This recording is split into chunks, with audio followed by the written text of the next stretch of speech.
comenzar sin demasiados formalismos, si os parece, porque no vamos a hacer una rueda de presentaciones porque no tenemos tiempo. Me gusta cumplir con el horario distribuido. Veo caras conocidas, incluso desde Salamanca, de la Universidad de Salamanca. Así que, nada, muy brevemente os presentaré quienes me acompañan este ratito. Introducir el tema que el Congreso ha determinado abordar en este simposio número 13, diciendo que lo fácil que resultaba hace cosa de 40 años nada más escoger entre el bachillerato de letras y ciencias. En apenas una escasa oferta que venía a restringirse a la Facultad de Filosofía y Letras, las de Ciencias de la Salud, Ingeniería y Arquitectura. Y todos esos años hemos de reconocer que no han pasado en balde. No han pasado en balde porque se ha logrado, creo, no sé si estáis de acuerdo conmigo, se ha logrado avanzar muchísimo en la igualdad de oportunidades y por tanto eso ha ido a plantear la necesidad de la orientación, de los servicios y de los programas de orientación académica y profesional. Y analizar ese recorrido, pues nos vendrá bien hacerlo en la tarde de hoy, y plantear también que yo no sé si ha sido un combate o una batalla en esto, nosotros que ya peinamos canas y hemos conocido todo ese devenir de la implantación de la orientación especialmente en centros de secundaria, en todo el sistema educativo, pero ese combate más que un recurso ha sido, yo creo que una buena estrategia. Solo que nos falta todavía seguirnos interrogando sobre cuáles son las claves para que resulte nuestra tarea eficaz y a la vez eficiente. Abordaremos también con qué modelos puede contar hoy en día la orientación académica y profesional y el asesoramiento vocacional, si solo es labor de los orientadores o la tenemos que compartir con otros profesionales, si solo se da en el ámbito de la secundaria o, como decía anteriormente, esto es carrera a lo largo de la vida y tarea que también tiene que implicar a la propia universidad. Y hablando de la universidad, preguntarnos también qué es lo que aporta la universidad que acoge a los estudiantes. Bueno, por todo ello yo creo que las ponencias y con el cartel que tenemos sobre aquí podrían irse resolviendo algunas preguntas y aportando algunas iniciativas. Iniciativas que queremos añadir desde la experiencia, no tanto desde estudios concienzudos sobre la materia. Los que me acompañan son profesionales muy experimentados, atiéndanles con atención, porque sin ser los brujos de la tribu, sí llevan todos los días conviviendo con esta tribu de jóvenes que todavía siguen poniendo sus vistas inmaduras aún en sus elecciones y en su porvenir. Yo creo que nos va a defraudar en primer lugar Ana Cobos-Cedillo. De ella os diré que ahora mismo está de coordinadora del equipo técnico provincial de orientación educativa aquí en la Delegación de Educación de la Junta. Es doctora en Ciencias de la Educación por esta casa y nos hablará en un momentito de lo que tenéis como título ya en la pantalla, el programa de asesoramiento de educaciones vocacionales hacia el final del bachillerato. Quítale la falta. A continuación de Ana, os presento a José Martín Toscano, es orientador de Fernando Herrera de Sevilla, es una madre simpática y muy buena gente, presidente de la Federación de Asociaciones Profesionales de Orientadores aquí en Andalucía.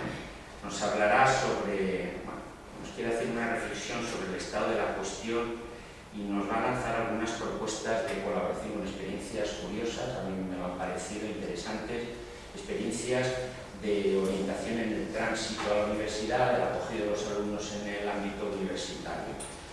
él os lo explicará mejor. Y por último, Pepe Ginés Hernández es licenciado en Psicología, lo es también en Derecho. Eso hace que nos sirva mucho en la Confederación Estatal de Organizaciones de Orientación de Orientadores, nos sirva mucho como vocal de legislación y jurisprudencia o algo así. En Granada tiene una asociación muy interesante, es su secretaria, y también de la Federación Andaluza. Y por supuesto es orientador del Instituto Fray Luis de Granada. Nos hablará, nos expondrá una experiencia muy concreta de lo que realiza a diario en el instituto, en ese puntal. Me ha gustado a mí lo de Pedro Almodóvar, no él, es un compañero nuestro, no es el conocido cineasta, porque le cita a Ana, en tu ponencia le citas cuando habla de la Santísima Trinidad, el plan de apoyo, el plan de tutoría y el plan de orientación académica y profesional. Bueno, sobre ello os hablará también Pepe.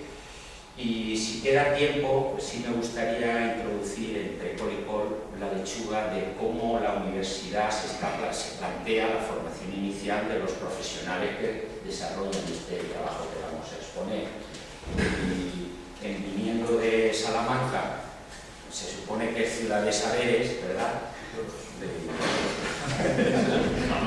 Un laboratorio folclórico. Bueno, parece que se han ido tomando un poco más en serio la especificidad de la especialidad de orientación educativa a la hora de impartir el máster que acredita para el ejercicio profesional del orientador en centros privados y públicos. Pues nada más. Ana nos situará la labor de la orientación en los IES, nos la irás concretando hasta hacernos ver que dentro de los ejes que la componen, esa Santísima Trinidad cobra sentido y nos entretiene un buen ratito la orientación académica y profesional. Te doy la palabra y a continuación pues continuaremos. No llegues a agotarme lo que y te agradezco mucho, Joan, que me avises porque... ya sabes cómo la gasto. Y luego, pues también siendo tan poquitos y sabiendo que todos tenéis tantas cosas que aportar, pues quiero que pidiendo autorización a nuestro coordinador, si en algún momento queréis participar, pues se agradece porque lo vamos a hacer más dinámico y a lo mejor no nos entretenemos tanto en cuestiones que ya están en la vida y nos podemos dedicar más a esa reflexión que sí que nos falta también para hacer. Yo dentro del simposio pues pensé, bueno, como era eminentemente práctico, como ha dicho ya, voy a exponer pues lo que yo en los 20 años de orientación siempre me ha tocado estar en institutos de secundaria, pues qué es lo que hago yo con respecto a la orientación a acabar el alumnado de bachillerato. Y sencillamente pues voy a exponer de forma práctica, pues como aquí en un entorno muy íntimo que estamos, pues con toda sencillez y cercanía, pues lo que yo hago. Cuando los orientadores y orientadoras orientamos en los institutos, pues todo lo que hacemos debe estar recogido en el POA, el plan de orientación y hacer tutoría. Y esto es importante porque a veces es verdad que surgen fuegos y actuamos como bomberos porque hay un fuego que apagar y vas en el coche pensando cuando llegue al instituto voy a hacer esto y esto y esto, y cuando llegas allí de pronto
orientadores. Pero luego en la práctica, pues aunque es responsabilidad la orientación y la acción tutorial de todo el profesorado del centro, los tutores y tutoras tienen una responsabilidad más protagonista todavía ahí, porque son las personas más cercanas al trabajo que hacemos, cercanas sobre todo al alumnado, y el departamento de orientación, que en el instituto es el departamento responsable, a quien le van a pedir cuenta de cómo se hace la orientación. Las áreas que tocamos los orientadores son estas tres. Lo que ha llamado Joan, y a mí me gusta mucho cuando se lo oía a Pedro, un compañero orientador de La Mancha, y habla de la Santísima Trinidad de la Orientación. Siempre hablamos de acción tutorial, de relación académica y profesional, de la diversidad, la Santísima Trinidad. Pero siempre hay otra parte, aunque no es un área, a mí me gusta poner, que es el asesoramiento. El asesoramiento es estas las funciones donde podemos enmarcar todas las funciones de bombero, todas esas cuestiones que no están exactamente metidas en un área, aunque pican un poco de todos, pero que ahí es donde estamos nosotros, como ha dicho antes Lidia, un poco los especialistas en psicopedagogía del centro, los que estamos ahí para apoyar a todo el resto de profesionales. También ha lanzado antes Paco una idea si la docencia es necesario ser maestro para ser buen orientador, sí o no. Ahí hay mucho todavía por debatir. En cualquier caso, la orientación es un complemento, entiendo yo, a la función docente. El docente es el que da clase, el orientador ayuda, no da clase, pero sí educa en la medida en que complementa al que da las clases. Creo que sobre esto algún día tenemos que hacer un debate porque no está nada resuelto. Y de esto se viene hablando desde los años 60 en los Estados Unidos. Era lo que digo.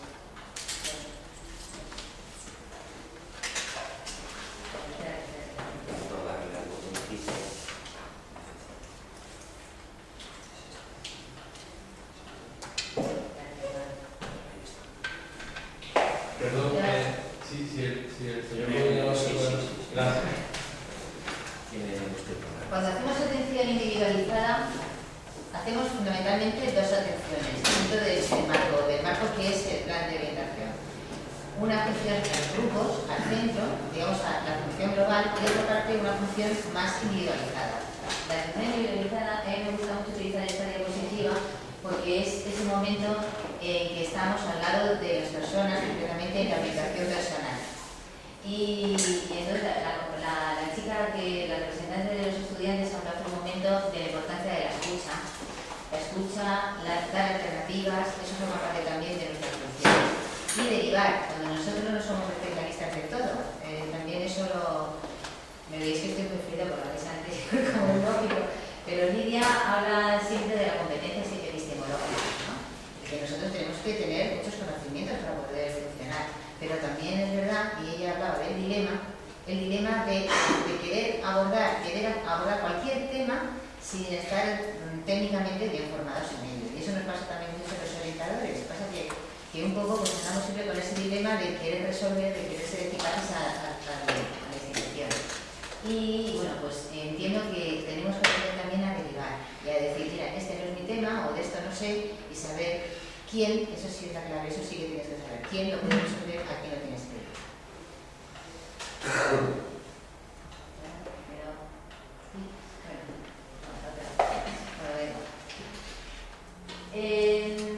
Dentro de los programas de acción tutorial, pues de la acción conjunta podemos emplear los orientadores programas de educación para la salud, programas de escuela de familias, cuando hablamos de los grupos, ¿no? Programas que a veces pues, somos nosotros los que podemos poner en marcha sin que haya una institución detrás que los apoye, porque nosotros vemos que en nuestro contexto educativo es necesario poner en marcha determinadas intervenciones y le damos forma de programa, pues no sé, en un centro en el que veamos que hay un gran fracaso escolar, podemos poner un programa de éxito escolar o de apoyo a desinstrumentales básicas, todo eso serían los programas. Lo que decíamos antes, lo contrario de la atención individualizada. Dentro de los programas, llamamos programa de tránsito al programa por el que trabajamos el tránsito de unas etapas a otras. Hay tránsitos en todo el sistema educativo, hay tránsitos importantísimos, sobre todo los que cambian de etapa. El tránsito de la infantil a la primaria, cuando digamos que nos ponemos ya serios y entramos en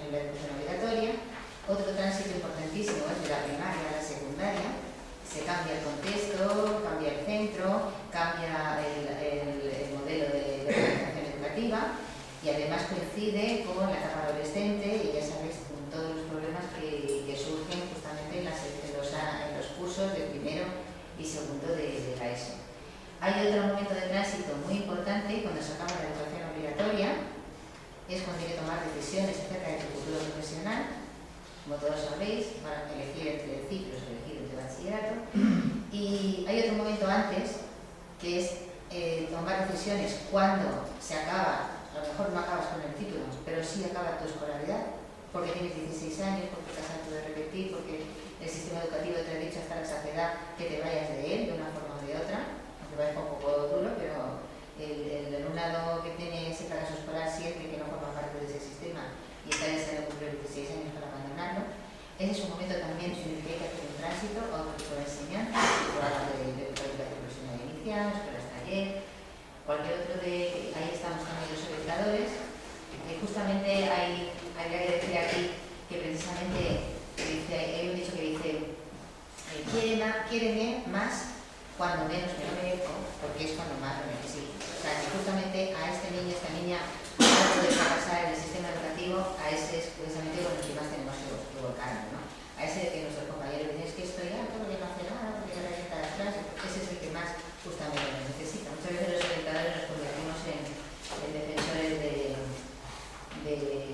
estos niños que más problemas dan, pero justamente son los que más lo necesitan. Y otra parte, decíamos, el tránsito de la secundaria, cuando nuestro alumnado ha terminado los ciclos en excepción laboral, ahí tenemos un apoyo fundamental en los compañeros de formación y orientación laboral, y en la práctica en la transición, en el tránsito del bachillerato a los estudios posteriores de grado superior, bien de formación profesional o bien universitaria.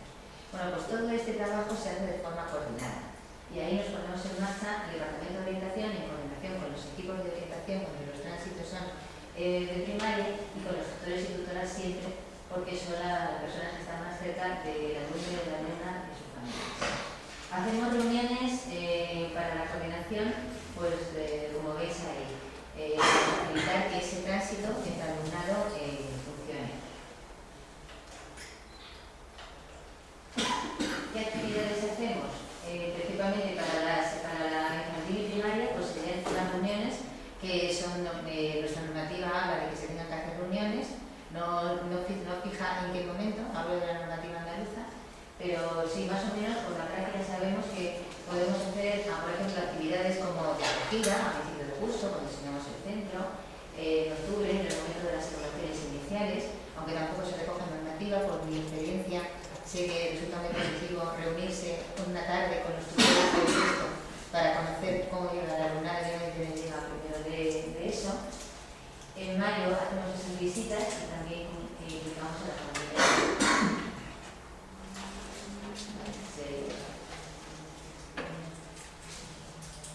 ¿Tenéis alguna pregunta sobre la marcha? Voy muy rápido, pero no controlo muy bien. Que quedan solo 4 minutos. Bien, pues entonces vamos más rápido.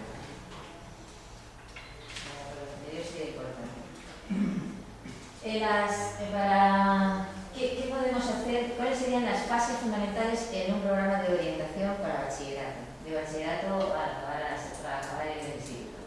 Promover el autoconocimiento del o sea, saber quién soy yo, cuáles son mis cualidades, cuáles son mis defectos, mis limitaciones, el contexto familiar, informar de las distintas opciones, o sea, conocerme yo, conocer mi contexto y a partir de ahí tomar decisiones. Esto a veces parece que no, o sea, lo de promover el autoconocimiento pudiera parecer poco importante, ¿no? Una persona con 18 años, pues, bueno, parece como que sí, es fácil, pero recuerdo, por ejemplo, el caso pues, de un alumno mío que en aquella moda que hubo de que mucha gente quería ser fisioterapeuta, pues este chavalito había nacido con un brazo, sin un brazo, ¿no? Y el chaval a toda costa quería ser fisioterapeuta, entonces, claro, en algún momento los orientadores tenemos que decirle, mira, es que tienes una limitación evidente para poder trabajar en esto, ¿no?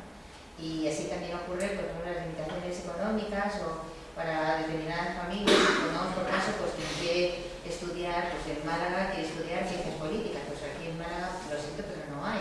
Si no tienes posibilidades económicas, tienes que tener que pensar en una beca, ganar dinero, o sea, todo ese tipo de cuestiones hay que tenerlas en cuenta, ¿no?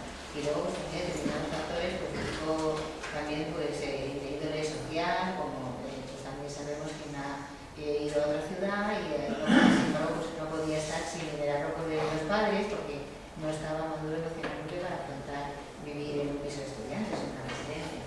Ese tipo de cosas son importantísimas.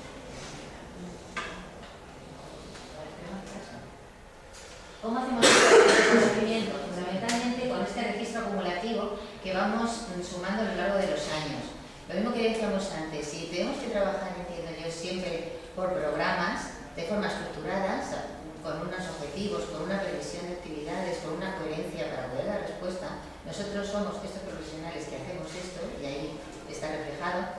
También tenemos que hacer un registro de todas nuestras intervenciones. O sea, no vale decir, cuando un padre y una madre vienen a hablar con nosotros, la información no me la da a mí, la da a la orientadora del centro. La orientadora se puede ir, se puede poner de baja, puede no estar otro día. Tiene que quedar un registro de todo tipo de intervenciones para que otro profesional pueda seguir el hilo. Y porque esa información no es mía, no me la puedo llevar a mi casa. Esa información tiene que quedar ahí. También tenemos que tener en cuenta que hay determinadas informaciones, ojo, con las informaciones de tipo confidencial. Que de alguna forma, yo por ejemplo en mi caso, yo lo que ponía es una nota que decía confidencial. Entonces ya sabe quien venga detrás de mí que ahí viene, en ese caso, hay algo que te lo tengo que contar en persona. Estamos hablando de casos, por ejemplo, de maltrato, de violaciones, de cuestiones ya muy delicadas, ¿no? De temas judiciales. Pero si no, todo registro debe de quedar ahí, porque eso ayuda al cabo de los años a poder hacer, si tenemos que imaginar una información desde un niño del instituto, desde el primero de eso, cuando está acabando bachillerato, tenemos registradas todas las intervenciones que hemos hecho con él, tenemos mucha información para el autoconocimiento. Hay pruebas, entrevistas, y cuando damos información, por otro lado, decíamos, primer paso, el autoconocimiento, segundo paso, conocer el entorno. El entorno está formado por la oferta formativa que tenemos en nuestro entorno, todos los niveles, lo que hace lo que oferta la administración educativa, lo que oferta la universidad, lo que ofertan otras instituciones, privadas también, que bueno, que están ahí para... Y también otros servicios, pues como policía, el ejército, también oferta, también tenemos que estar en contacto con ellos, institutos de formación, que orienta, todo lo que veis aquí, ¿no? Por ejemplo, a mí me va muy bien en el instituto utilizando un expositor como este. Ya que información a mí de todos los sitios, de las academias, del ejército, de muchísimos sitios. En un expositor, para que el alumnado tenga acceso a esto, parece una cosa muy simple, pero que está bien, porque muchas veces con un folleto un alumno se entera de cosas que a lo mejor le costaba pues, tener que pedir, estando desorientado durante un tiempo, tener que pedir una cita con el orientador y lo poder resolver por sí mismo. Hay que intentar siempre que pues, enseñarlos también al alumnado que sea autónomo y a conocer la oferta. Otra cosa que me va muy bien son para el autoconocimiento, el estudio sobre las preferencias profesionales y dar a cada alumno un estudio, esto como veis, en la parte de abajo, investigación científica, tecnológica, técnica, sanidad, ahí están los 18 campos profesionales en la parte de abajo y la puntuación que un alumno obtiene en cada una de ellas. Con toda esta información, la información de este estudio, que esto viene de una prueba, más todo el registro acumulativo que tenemos más las historial de calificaciones, el historial académico, tenemos muchísima información, ¿no? Entonces, por ejemplo, ahí que veo que este chico sale alto en ciencias sociales, comunicación, enseñanza, orientación, relaciones personales, idiomas, pues sabemos que es una persona pues, realmente del ámbito social, que a lo mejor con el pico más alto que tiene enseñanza y orientación, que tiempo debemos estar hablando con este niño y dice, bueno, ¿y a ti qué te gusta? Porque siempre es importante preguntar al otro, ¿tú qué quieres hacer? Porque la orientación no es que como lo de que antes hablaba, ¿no? Del mago que le da ahora con la varita y le dice, pues tú vas a estar muy bien de físico. No, tú pregunta a ver qué quieres hacer, que por dónde va la banda. Y te dice, pues mira, yo quiero ser pues, psicólogo. Ah, pues mira, el psicólogo está bien porque te gusta tratar con las personas, pero bueno, la sanidad te gusta un poco menos. Quizás te tirarías más por el ámbito de las ciencias de la educación, que son más sociales, ¿no? O por ejemplo, por este perfil podría responder también a una persona pues que podría ser periodista. ¿Por qué? Porque las artes escénicas, que es el quinto, empezando por letra por el último, pues también sale alto. Es un poco un conjunto de todo, ¿no? Más la trayectoria. Bueno, pues con todo esto, con toda esta información, conocimiento de ti mismo, conocimiento del entorno, tomar las decisiones.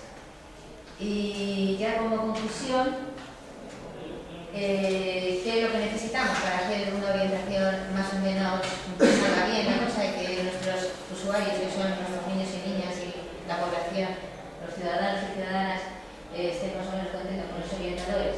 Necesitamos profesionalidad, dar información siempre de calidad, contrastada, estar actualizados, estar coordinados con otros servicios, estar muy al loro, estar en la red, planificación que he dicho antes, habilidades sociales. hay una profesora, recuerdo, que muchas veces teníamos la oferta formativa en la Universidad de Málaga, entró a un grupo y lo repartió y le dijo: os reparto esto, pero total no os va a servir para nada. Entonces, habilidades sociales, por favor, un poquito de, como decían, ¿no? Un poquito de, por favor, argumentar, dar motivos, porque hacemos las cosas, y eso que insisto tanto, mantener con la parte de aquí ya, vosotros preguntáis, oye, que digas gracias, ¿eh? Y tomarme bien los apuntes, porque el turno de preguntas o alguna cuestión que queréis plantear lo dejaremos para la tarde. Antes os decía que respecto a, vamos a poner de 40 años, que han cambiado las oportunidades, ¿no? Pero reparar también en la increíble ampliación de estudios, en lo sorprendente que ha sido el acceso y su democratización, claro, el acceso de jóvenes a la universidad. Pensar también en la enorme implantación que hemos tenido de universidades casi en cada barrio. Pensar en que solo fuera por la cantidad de recursos que hemos dedicado a esta expansión de los estudios universitarios con amplísimas ofertas, grandes campus, etc., merecería la pena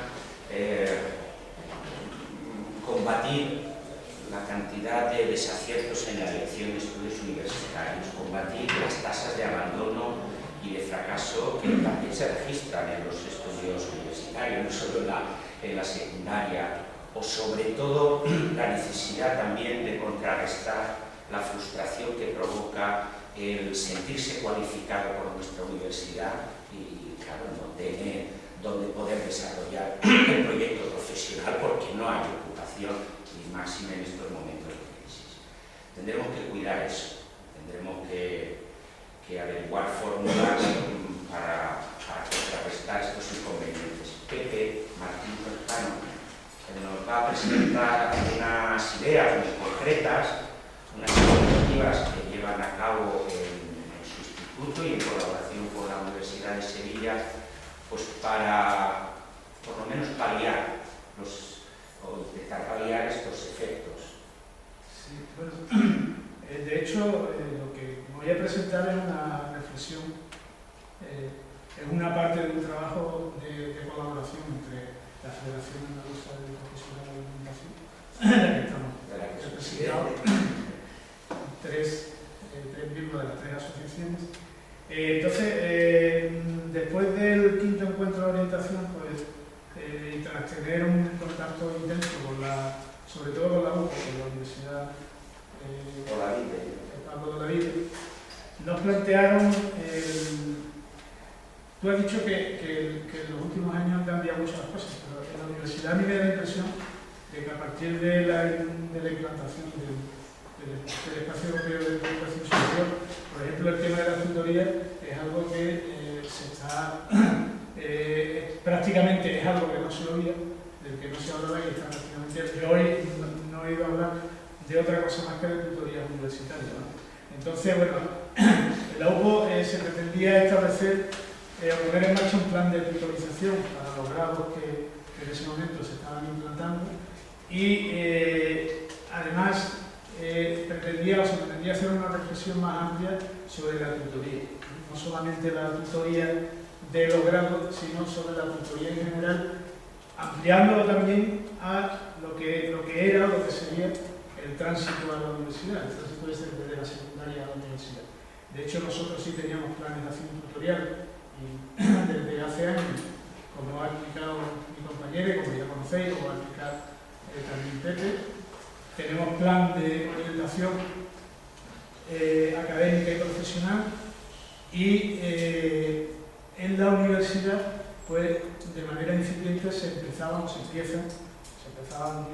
o 3 años, se empezaban a implantar planes de orientación y planes de tutoría. Entonces, en este contexto surge la idea de hacer una reflexión conjunta entre un equipo de investigación, un grupo de investigación de la universidad, integrarnos nosotros en ese grupo de investigación y aportar nosotros la perspectiva o la visión desde la enseñanza secundaria.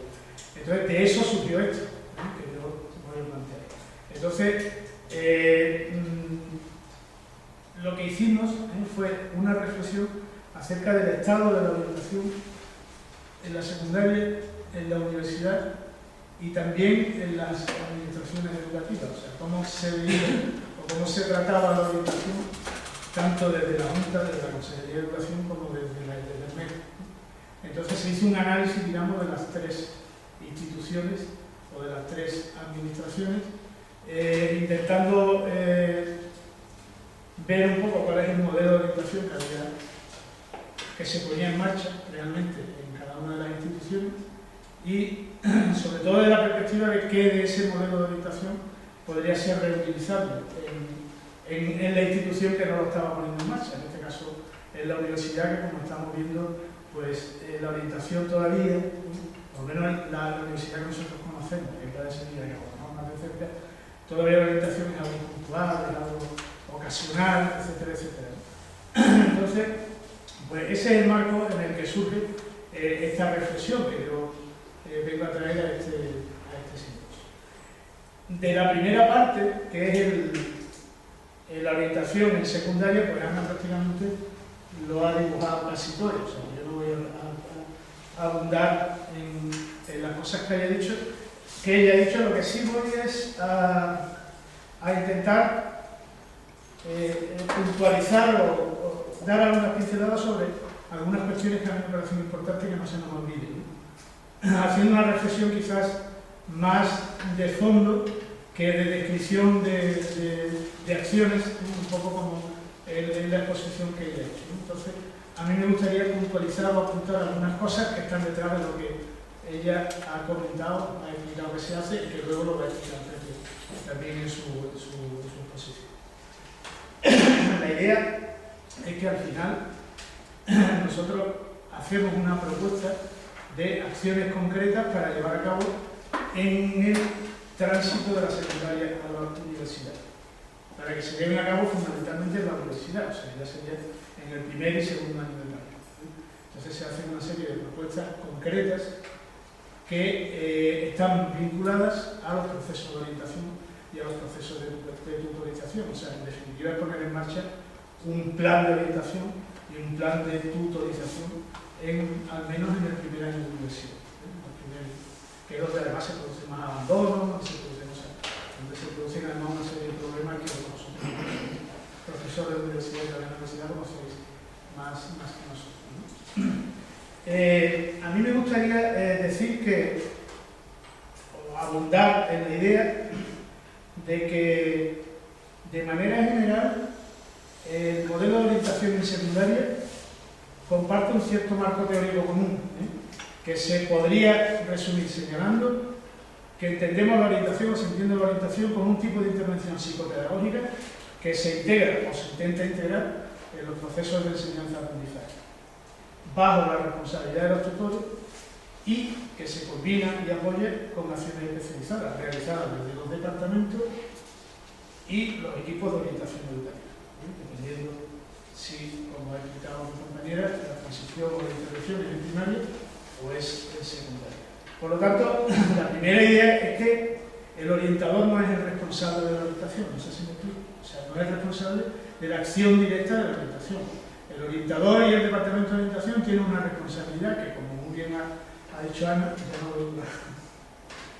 que como bien se ha explicado, es planificar la orientación, proponer recursos, proponer estrategias, intervenir desde la perspectiva de un especialista, pero no es el responsable de la orientación. El responsable de la orientación son los tutores. De hecho, la tutoría es la orientación que realizan los tutores. O sea, que realizar la tutoría es desarrollar procesos de orientación con los alumnos. Esta es una primera idea que a mí me parece que es interesante abordar si queremos retomarla después en la universidad, por ejemplo. Después, también está la idea de que en secundaria la orientación se estructura en tres niveles. El aula, que es responsabilidad del tutor, el centro, que es la responsabilidad del departamento, y el distrito o sector, que es la responsabilidad del equipo de zona. No solamente la orientación académica, estamos hablando de orientación en general. sistema organizativo o estructural que está organizado así y que parece que funciona, aunque hay determinadas disfunciones que veremos un poquito más adelante, ¿no? Y determinados problemas que veremos un poquito más adelante. El personal implicado, por lo tanto, es el orientador, también son los tutores, pero también son otros especialistas que intervienen como tales en los procesos de orientación. No solamente, o sea, hay recursos en las zonas que son sanitarios, trabajadores sociales, etcétera, etcétera, que también intervienen como especialistas en los procesos de orientación. Por lo tanto, son también personal implicado o personal que se implica en los procesos de orientación cuando se cree conveniente o se estima conveniente, cuando el plan de orientación lo estima conveniente, cuando hay un problema de cualquier tipo, cuando hay una necesidad que cubrir, etcétera, etcétera. Como ha dicho Ana, muy bien, también. Nosotros no lo abarcamos todo y no lo cubrimos todo. Tenemos que echar mano, tenemos que recurrir a cualquier recurso que haya en la zona. Y es muy conveniente conocerlo y es muy conveniente también manejarlo.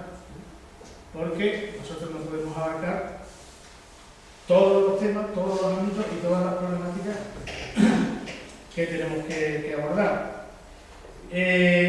Bueno, también quería decir que hay una contradicción entre lo que, o sea, haciendo una valoración, digamos, de los puntos fuertes y de los puntos débiles de los procesos de orientación en secundaria, pues hay una contradicción fuerte entre la idea que he dicho antes, que la orientación es responsabilidad de los tutores, y el hecho de que, por ejemplo, en el caso de secundaria, en el caso de bachillerato, los tutores no tengan tiempo lectivo para atender a los alumnos en los procesos de orientación. Si lo tienen en secundaria y también lo tienen en primaria, pero por ejemplo es curioso que cuando se acerca a la etapa donde se requeriría una fuerte presencia del trabajo orientador con los alumnos, pues los tutores no tienen ese tiempo lectivo para trabajar con esos alumnos. Y después lo que sí también, recogiendo la idea anterior, un poco he dicho la idea y la contraidea, ¿no? O sea, es necesario establecer un proceso de coordinación muy fuerte con los tutores, pero también, que no es fácil tampoco, porque por ejemplo, también nos ocurre que los tutores de secundaria sí tienen horario lectivo para reunirse con nosotros, y sin embargo los tutores de secundaria, dentro de su horario lectivo directo, dentro de su horario regular, no tienen horario para poder reunirse con nosotros, tiene que ser en horario, digamos, fuera del horario regular, tarde, etc. Y también se echa a faltar, y consideramos que es muy necesario, un mayor nivel de coordinación entre los especialistas de la zona.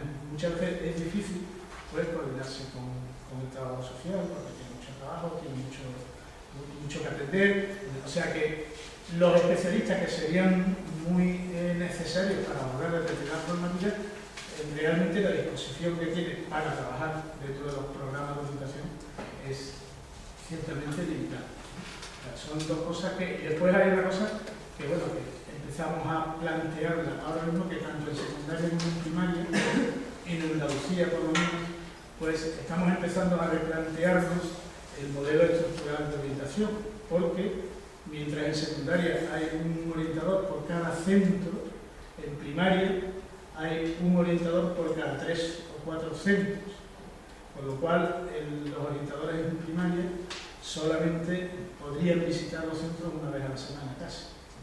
Entonces, bueno, ahora mismo estamos replanteándonos todas esas cuestiones que nos parecen muy interesantes. No sé qué modelo estructural es el que va a subir, porque al final será la administración educativa la que determine el modelo, pero bueno, nosotros entendemos que es una disfunción que hay que abordar, porque es algo que no se puede prolongar en el tiempo. Además, teniendo en cuenta en otras comunidades autónomas existen modelos de organización de la orientación distintos a los nuestros, que permiten, por ejemplo, que un orientador en primaria sí pueda estar prácticamente todos los días en un centro de orientación. Sí, no, es que voy a terminar. Vamos a ver, iba a terminar ya. Bueno, en cuanto... Yo me iba a pasar a eso. Es que son muchas cosas las que me gustaría decir y un poco las que puedo, ¿no? Vamos a ver. En la universidad, ¿qué es lo que nos encontramos? Tampoco voy a montar porque me parece que es algo que conocemos todos. Entonces, en la universidad nos encontramos con que la orientación es algo puntual. Charlas en los centros, jornadas de acogida, ¿no? Los alumnos de bachillerato y tal van un día a la universidad y hacen una visita donde se les explica, además de manera casi siempre atropellada, porque no hay tiempo. Yo, por ejemplo, yo me veo frustrado de todas las visitas a las universidades porque no hay tiempo, claro. Yo llevo 100 alumnos a una universidad y bueno, el Dobladillo todavía porque es pequeño y es manejable, pero la Universidad de Sevilla es inmanejable. O sea, visitar la Universidad de Sevilla es algo que te tienes que llevar un mes. Los alumnos de bachillerato no tienen tiempo para salir, etc. Entonces, prácticamente las acciones orientadoras en la universidad son acciones puntuales. Entonces se trataría de sistematizar y organizar de alguna manera esas acciones en una propuesta que se asemejaría o que debería asemejarse a un programa de orientación en la universidad, con unas acciones continuadas,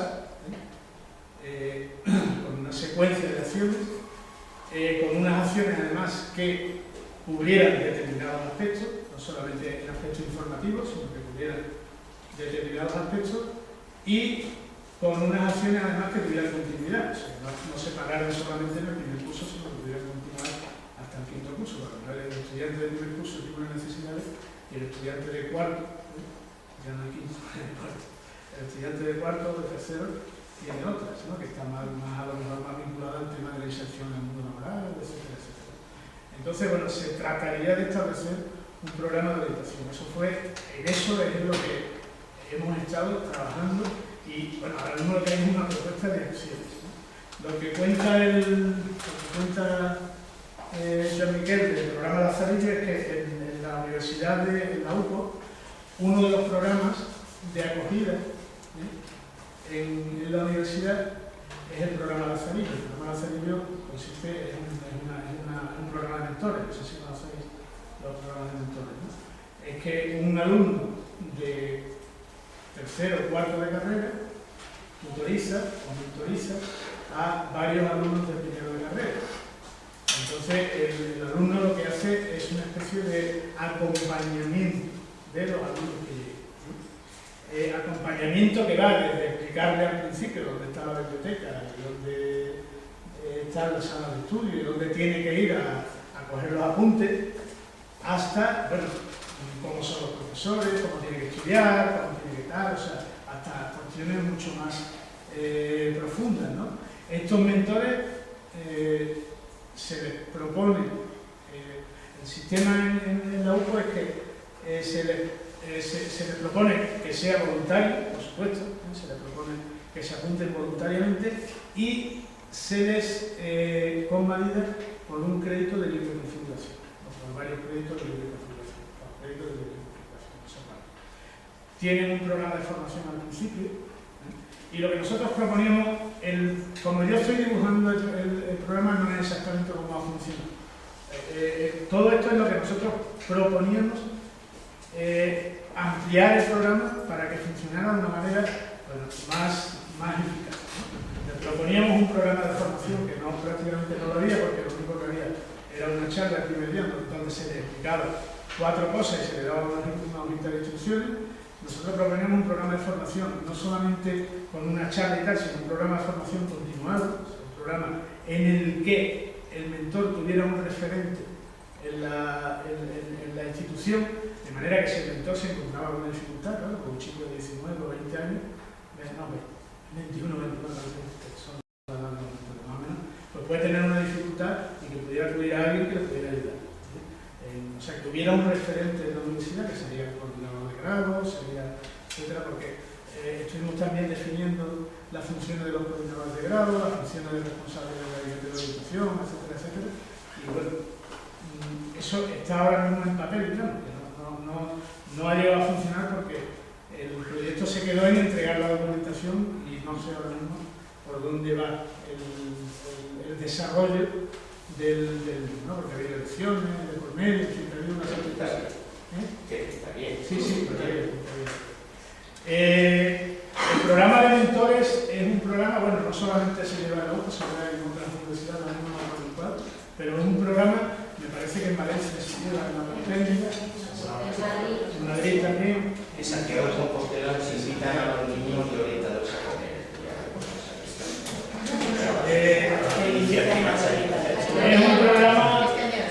Es un programa muy interesante como programa de acogida. De hecho, a raíz de eso, muchos institutos de secundaria han implementado programas de mentores con los alumnos de primero de eso.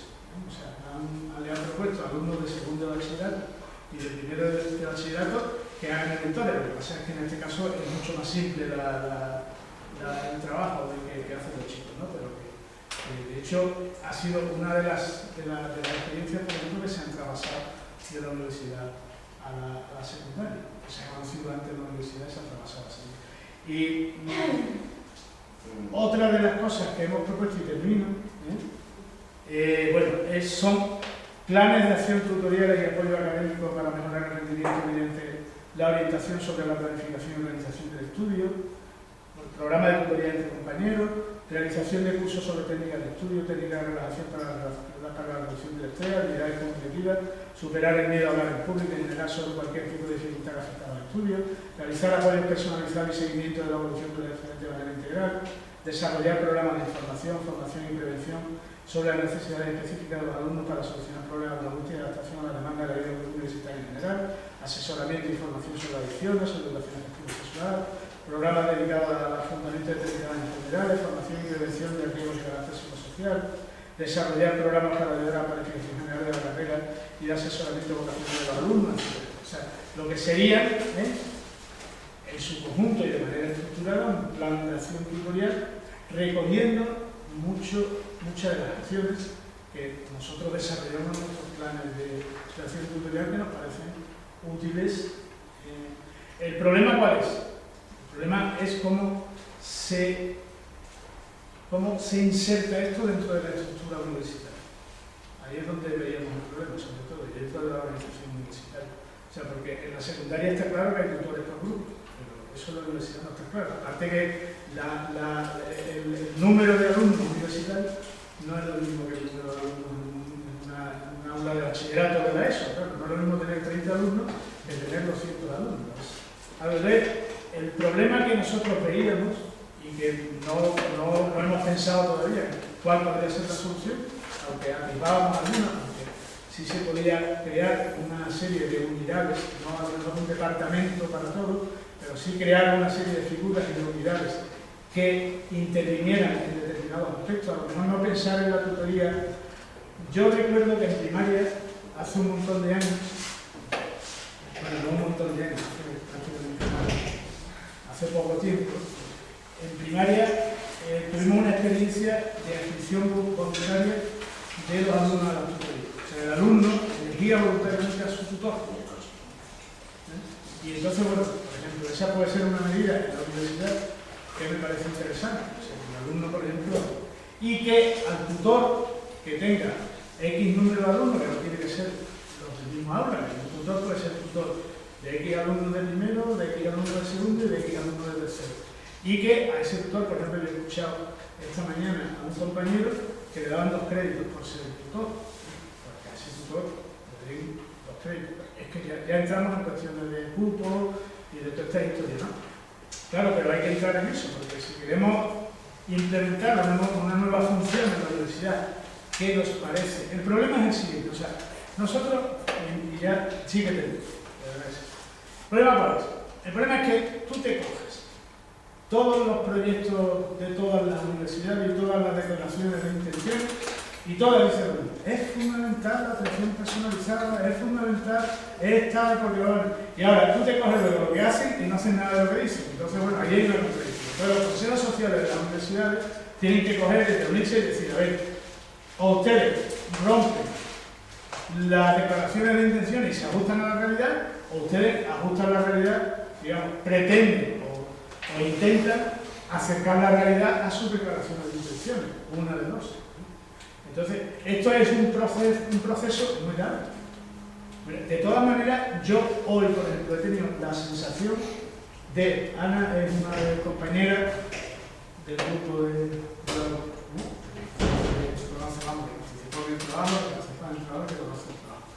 Entonces, yo, por ejemplo, hoy he tenido la sensación de que respecto a lo que nosotros hablábamos cuando hacíamos este trabajo, y hoy hay una diferencia sustancial.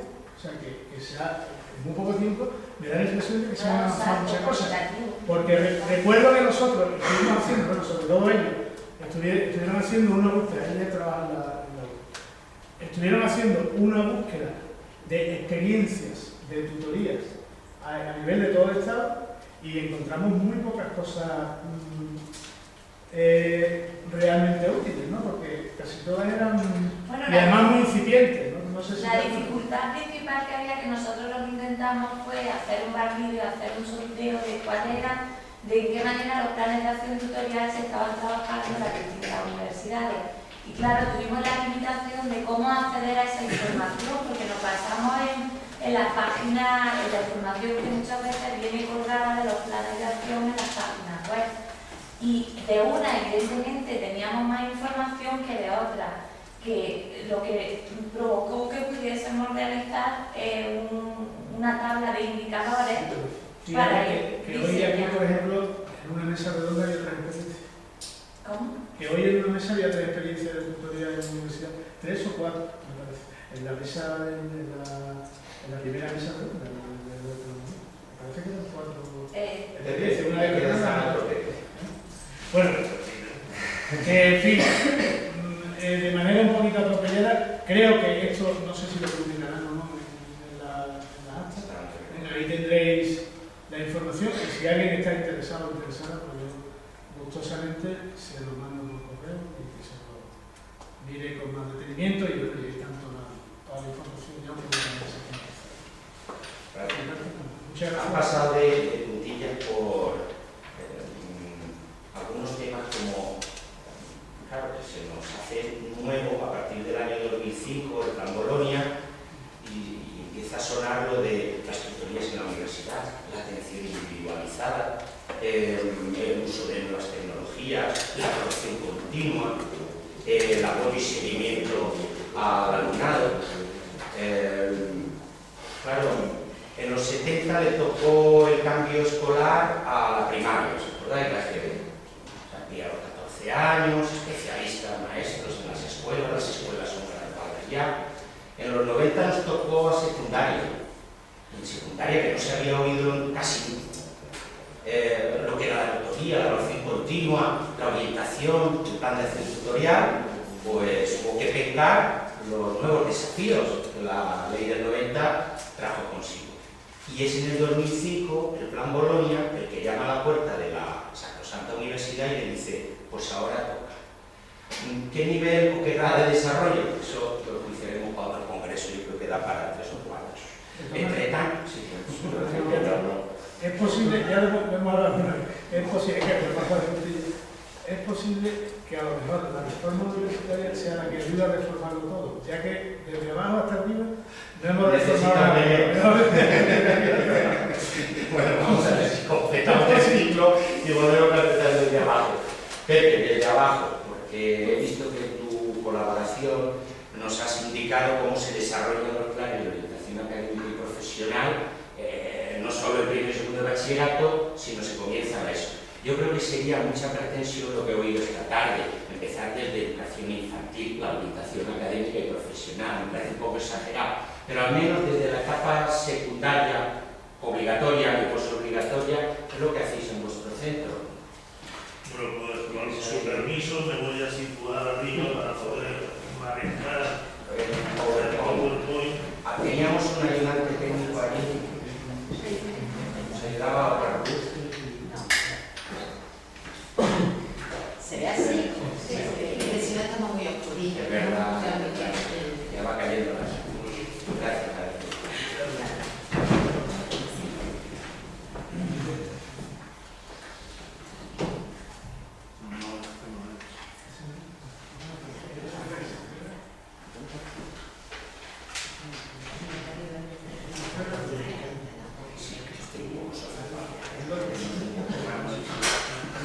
Esta mañana el chico viene a las 6 de la mañana. Claro. Y aquí a las 19. Entonces, mira, Mozart tiene también de Salamanca y viene hasta con bufandillo.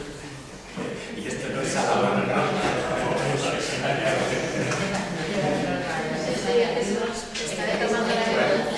Escuchamos unos 18 minutos para luego escuchar el turno.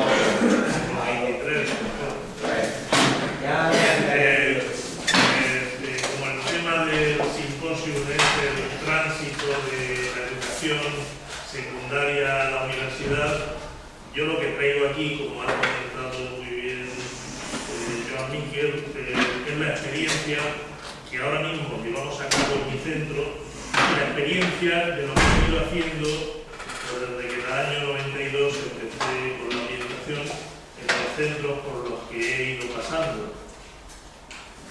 Y empiezo diciendo el marco legal, la base legal en la que nos movemos aquí en Andalucía, que por una parte está la LOE, la Ley Orgánica de Educación, que en su artículo primero marca la orientación educativa y profesional como el medio necesario para lograr una formación personalizada, esa formación personalizada que tanto se menciona siempre y que luego se trabaja por conseguirla poco, como decía Pepe, el compañero hace un momento, que habrá que hincarle el diente de alguna manera en algún momento y que propicie una educación integral. La Ley de Educación de Andalucía, Ley 17 del 2007, en el artículo 7º establece como uno de los derechos del alumnado el derecho a la orientación educativa y profesional. Y el desarrollo de esa ley, el reglamento orgánico de los institutos de educación secundaria que se aprobó en Andalucía en sustitución del anterior en el año 2010, establece como una de las funciones del Departamento de Orientación la de colaborar en la elaboración del plan de orientación y acción tutorial. Como muy bien decía el compañero Pepe que me ha precedido, pues no es responsabilidad nuestra, nosotros somos dinamizadores, somos los que prestamos asesoramiento y apoyo técnico, pero lo que es la elaboración es responsabilidad del equipo directivo y la ejecución es responsabilidad de toda la tribu, como diría José Antonio Marino. Menciono ahora como contenidos del plan de orientación y acción tutorial pues los 3 puntos que esta tarde se hacen aquí famosos del compañero de Castilla-La Mancha, Pedro Carlos Almodóvar, que él considera como la trinidad de la orientación y que hasta ahora eran plan de acción tutorial, plan de orientación académica y profesional y plan de atención a la diversidad, pero que las últimas tendencias le van a cambiar la denominación y el plan de orientación académica y profesional se va a denominar desarrollo de habilidades para la gestión de la carrera. Así se recoge en el borrador de nuevas órdenes de orientación y acción tutorial que está manejando la Consejería y que conjuntamente con la Federación de Asociaciones de Orientadores hace un par de años ya consensuamos sus puntos básicos y el lunes de esta semana pues volvimos a retomar el tema en una reunión con el nuevo director general de planificación en Sevilla. Y lo que antes era el plan de atención a la diversidad del centro, pues forma parte de un plan más amplio, que es el plan de apoyo al proceso de enseñanza y aprendizaje.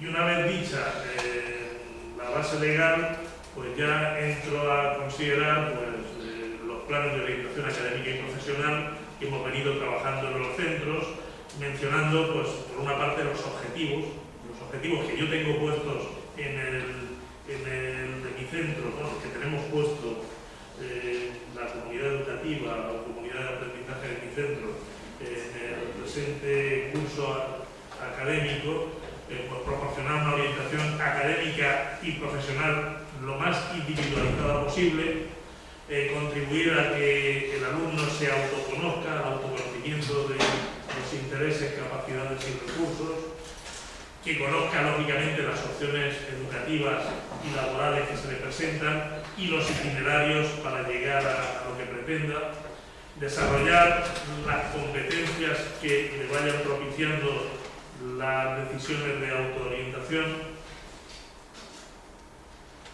ofrecerle, lo cual en el momento actual con la crisis económica es complejo, una perspectiva de cómo está el mundo laboral, qué es lo que favorece la inserción laboral y qué exigencias se presentan en el mundo del trabajo. Y también dominar la toma de decisiones, las estrategias y habilidades que faciliten la toma de decisiones. Eso es básico, que sepan identificar los problemas, que sepan manejar las alternativas, valorando las consecuencias positivas y negativas y sopesando los resultados, pues ir tomando las decisiones. Para conseguir esos objetivos, pues llevamos a cabo actividades de toma de decisión, de autoconocimiento, de conocimiento del sistema educativo, de conocimiento del mundo del trabajo, de los perfiles profesionales y estrategias de autoorientación.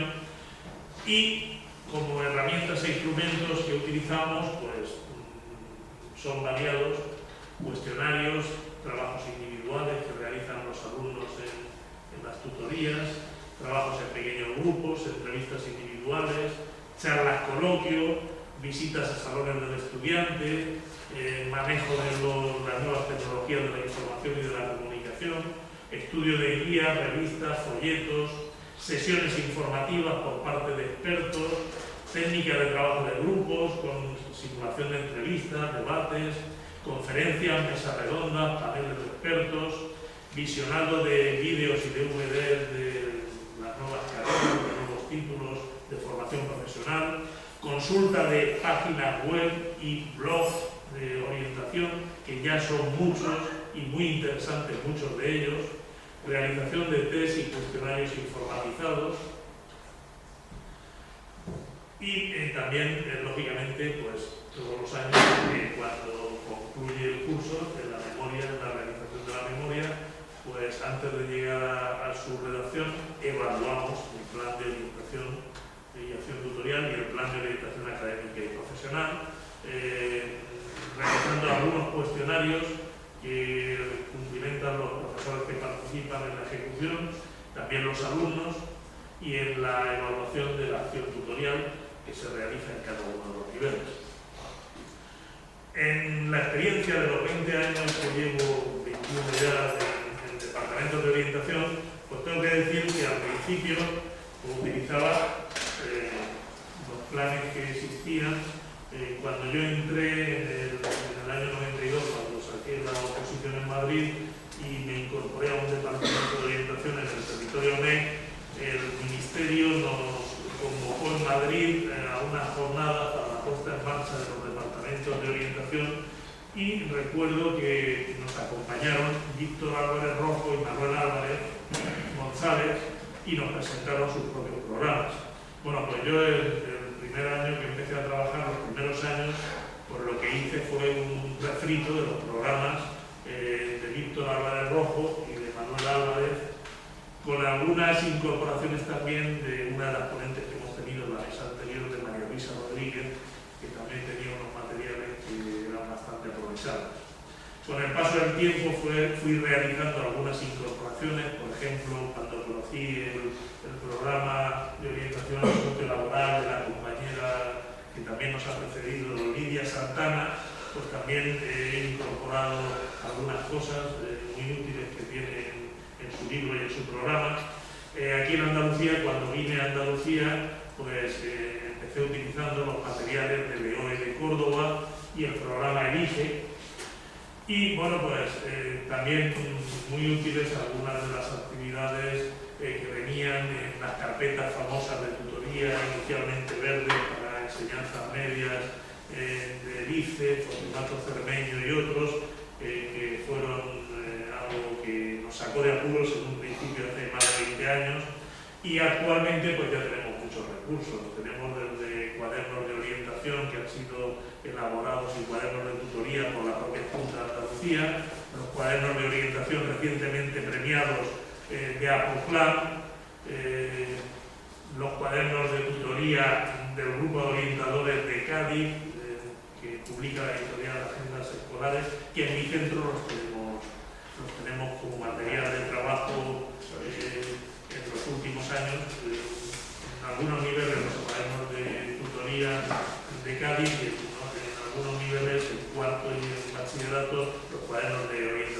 plan. Bien, y en las tutorías, pues como decía antes el compañero Miquel, desde primero de eso se va realizando algunas sesiones de tutoría para ir abordando de forma progresiva la entrada en la orientación profesional. Y en primero de eso, pues lo que ahora mismo venimos haciendo en mi centro es trabajar un poco las profesiones, las diferencias entre los trabajos, el conocimiento de los campos profesionales y las entrevistas a trabajadores. En segundo de eso, pues entramos un poco más en conocer el sistema educativo, conocer las materias que tienen que elegir en tercero de eso, entre optativas y de libre oferta del centro. Se profundizan los profesiogramas y se realizan algunos juegos de profesiones y estudios. Y luego ya el bloque fuerte pues está en tercero y en cuarto. En tercero ya se empieza a trabajar la toma de decisiones, el manejo de alternativas y consecuencias, y se trabaja también el autoconocimiento, conocer el rendimiento que cada uno tiene en las distintas materias, algo de las propias aptitudes, algo de los intereses profesionales y de la personalidad, y luego pues se trabaja a fondo la opcionalidad de cuarto para tomar la primera decisión importante al pasar de tercero a cuarto por los itinerarios y hacerlo teniendo ya en cuenta el conocimiento de los itinerarios posteriores de bachillerato y ciclos formativos. Esto que si se aprueba ahora mismo el proyecto del 11 que hay, pues el curso que va a cobrar mayor importancia va a ser tercero más que cuarto, porque la decisión más fuerte va a estar en tercero. Después en las conclusiones mencionaré algunas cosas en relación a esto. Y bueno, pues en cuarto de eso es donde tenemos el paquete fuerte, donde he tenido siempre el paquete fuerte de actividades de autoconocimiento, de conocimiento del sistema educativo, de toma de decisiones y de conocimiento del mundo laboral. En cuanto a actuaciones orientadoras que llevamos a cabo en cuarto de eso, pues charlas informativas a lo largo del curso por parte del orientador en las horas de tutoría, la ejecución de un programa de toma de decisión vocacional, que ya he dicho, empecé con el de Víctor Álvarez y María Luisa Rodríguez, y últimamente por los de APOCLAN o de el cuaderno de tutoría del grupo de compañeros de CARE. También hacemos la aplicación de los cuestionarios de preferencias profesionales, el PPM y el PPFP, que es coautor uno de nuestros compañeros de Castilla-La Mancha, José Luis Galvez. Entonces, se realizan los alumnos, se corrige informáticamente y se les entrega los resultados. También venimos desde hace bastantes años utilizando los programas Orienta del compañero Julián Sálava de Logroño, que la verdad es que nos hizo un buen trabajo, lo viene perfeccionando en los últimos años, aunque ya junto a este programa informático muy útil, de un valor incalculable a mi juicio, porque es muy baratísimo, junto a este existen otros, pero yo creo que para trabajar como este conozco yo poco. Bueno, luego también charlas a los padres y madres sobre las posibilidades que tienen los alumnos, visionado de DVD sobre los nuevos títulos de grado y sobre los nuevos ciclos formativos. En el caso de Granada, antes en otras provincias cuando he estado, pues íbamos al Salón de Madrid, a Aula, en el mes de marzo todos los años. En Granada, pues en los últimos años tenemos un salón provincial que desgraciadamente ha venido a menos. El último año ya estaba reducido a la mínima expresión, no había ni stand de la Delegación de Educación. No sé lo que pasará si este año se extinguirá, pero en fin, nosotros hemos llevado a los alumnos allí al salón. Hubo unos años que hubo unos salones autonómicos que se iban alternando por provincias, hubo uno aquí en Málaga, el último fue en Sevilla, otro anterior en Córdoba y en Granada, una pena que se perdieron. Luego, entrevistas, en todo este proceso suele concluirse con las entrevistas individuales en el Departamento de Orientación, donde el orientador pues, va viendo las conclusiones que el alumno ha sacado o la alumna y aclarándole posibles dudas. Y también en aquellos casos que lo piden los padres después de las reuniones con padres y hagan entrevistas con padres, madres y los propios alumnos, previa petición de hora, y todo el proceso concluye con el consejo de orientación que se emite junto a la última sesión de evaluación y se les entrega junto con las calificaciones, con el carácter orientativo, no prescriptivo. Decir que, como he comentado antes, hay muchas páginas web de interés para el plan de orientación académica y profesional. Aquí reflejo algunas. Últimamente hemos difundido a través del COCOE, gracias al trabajo de selección que han hecho algunas compañeras y algunos compañeros, muchas más, y algunos blogs que, como decía, que son muy útiles. Aquí no me da tiempo a detenerme en el programa con detalle que venía utilizando como refrito de Víctor Álvarez Rojo y María Luisa Rodríguez, pero lo tenía escrito. Y bueno, en bachillerato, con el inconveniente que comentaba antes Pepe, de que no hay hora de tutoría y hay que andar a realizar las distintas actuaciones pidiendo horas de las distintas materias, pues ¿qué recoge el plan de orientación académica y profesional en mi centro? Pues charlas informativas al alumnado sobre las posibilidades que tienen al finalizar el bachillerato, con la entrega y trabajo de un cuaderno de orientación, que en el caso de mi centro utilizamos el de APOCLAM, tanto en el bachillerato como en el ciclo formativo único que tenemos. También en segundo de bachillerato aplicamos el cuestionario de preferencias profesionales nivel superior, las dos opciones, la de universidad y la de FP, y se le entrega los resultados al alumno. Los alumnos también realizan el programa informático Orienta y consultan también varias páginas web y realizan otros programas de orientación. Solemos hacer mesas redondas de distintos titulados universitarios y ahí aprovechamos que llega gran número de alumnos a realizar el máster de profesorado. Entonces, ya que están en el centro, con a lo mejor 20 y tantos alumnos de distintas carreras, pues lo aprovechamos para que les hablen de la carrera que acaban de realizar a los alumnos en una mesa redonda. También hacemos a veces conferencias de expertos, llevando a personas responsables de la universidad, visitas al salón Formaté, entrevistas individuales, donde utilizamos algunas revistas, como la revista entre estudiantes, las guías de titulaciones de las distintas carreras, de las distintas universidades, etc. También en la Universidad de Granada todos los años hay unas jornadas de orientación universitaria y de puertas abiertas a las cuales llevamos a participar al alumnado.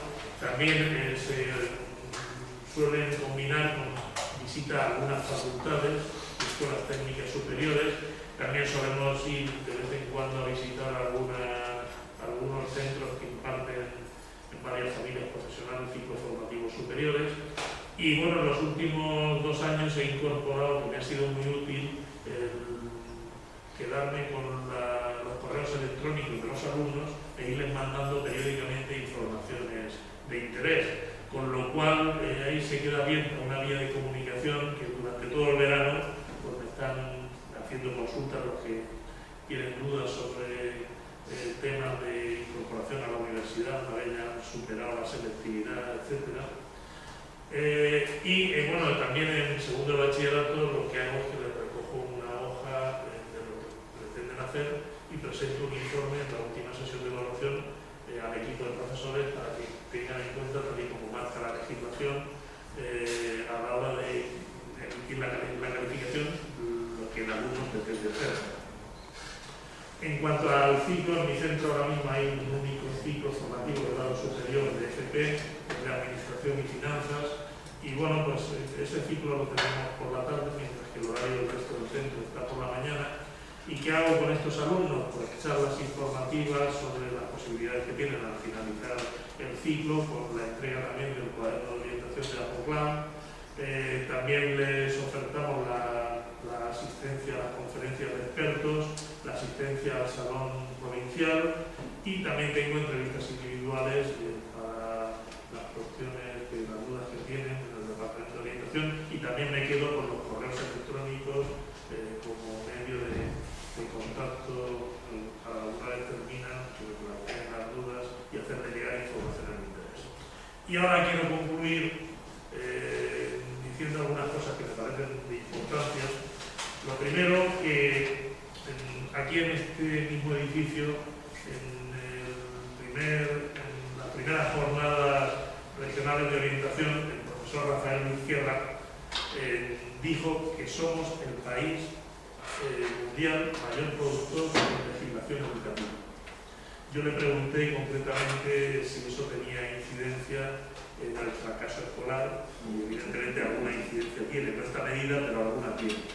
Entonces, creo, yo cada vez que puedo suelto esto, es necesario ya que haya una ley estatal, un pacto de Estado por la educación, y ahora se nos acaba de presentar un proyecto de reforma, la 11, que no va en esa línea, por desgracia. Entonces, si volvemos a seguir que cada vez que haya un cambio de gobierno va a haber a la aprobación de una nueva ley de educación, pues creo que se está creando un flaco servicio, se está prestando un flaco servicio al alumnado y al sistema educativo de nuestro país. Ya es hora de que los políticos se pongan de acuerdo y dejen de, cada vez que haya un cambio de gobierno, elaborar una nueva ley de educación. En cuanto a la orientación, tenemos la experiencia reciente de la supresión de las tutorías en la Comunidad de Madrid. Por desgracia, los compañeros de Madrid no tienen la posibilidad de utilizar esa obra. Nosotros nos quejamos de que no existe el bachillerato. Bueno, pues quizás si hubiera una ley estatal de orientación que evite que existan 17 sistemas distintos de orientación. El profesor Manuel Álvarez lo comentaba en el Encuentro Nacional de Bilbao, el Encuentro Nacional de Bilbao, la necesidad de una ley estatal de orientación. Yo creo que es necesario que haya unos mínimos que sean garantizados por una ley estatal de la orientación educativa en el Estado español, porque recuerdo que en el encuentro de Bilbao pues sonaron señales de alarma de que podía incluso darse de forma muy fácil la privatización de los servicios de orientación. Entonces, si se llegara a una ley de orientación estatal, eso se evitaría. Las 23 asociaciones de profesionales de la orientación que estamos en la COCOE, que suponen más de 22.000 asociados, en colaboración con las facultades universitarias y otras entidades, podemos realizar conjuntamente muchas actuaciones para la mejora de la calidad de la enseñanza de nuestro país. Este congreso es una prueba de ello, una muestra de ello. Va a haber otro el mes que viene en Madrid, y es otra muestra. Los encuentros nacionales, las distintas jornadas que va habiendo, pues lo prueban también. La no disponibilidad de horario en bachillerato para la tutoría lectiva dificulta la ejecución de actuaciones orientadoras grupales, y eso se agrava en algunas comunidades como Madrid, y en Castilla-La Mancha y Aragón pues también están dando señales de alarma de los importantes recortes que está habiendo. Y por último quiero poner sobre la mesa algo que es más importante. Pepe ha mencionado antes el índice alto de abandono de estudios universitarios. En Granada se publican todos los años, cuando llega el momento de las pruebas de acceso a la universidad, estadísticas de abandono que indican que está en cerca del 50% los alumnos que inician la carrera y que después no la continúan, cambian de carrera. Bueno, pues eso nos indica que ahora mismo el procedimiento de acceso a la universidad española, a las universidades españolas, que solo se basa en las notas de corte, pues no está dando el resultado que debería dar un sistema de acceso adecuado. Entonces, a mi juicio, habría que contemplar no solo la nota de corte, sino medidas de variables vocacionales de los perfiles profesionales relacionados con los distintos estudios universitarios, en este caso, y las variables de personalidad y de actitudes de los propios alumnos, y sobre todo de intereses. Creo que se debería experimentar en este campo, y con eso pues creo que se aminoraría algo el fracaso de la elección de estudios tan altos, con con el sistema actual. Muchas gracias. Y termino agradeciendo la atención y recordando la frase de Séneca: no hay viento favorable para quien no sabe a dónde va. Con los planes de orientación académica y profesional, pues pretendemos ayudar a los alumnos a que ellos sepan a dónde van y tomen las decisiones adecuadas. Ahora sí.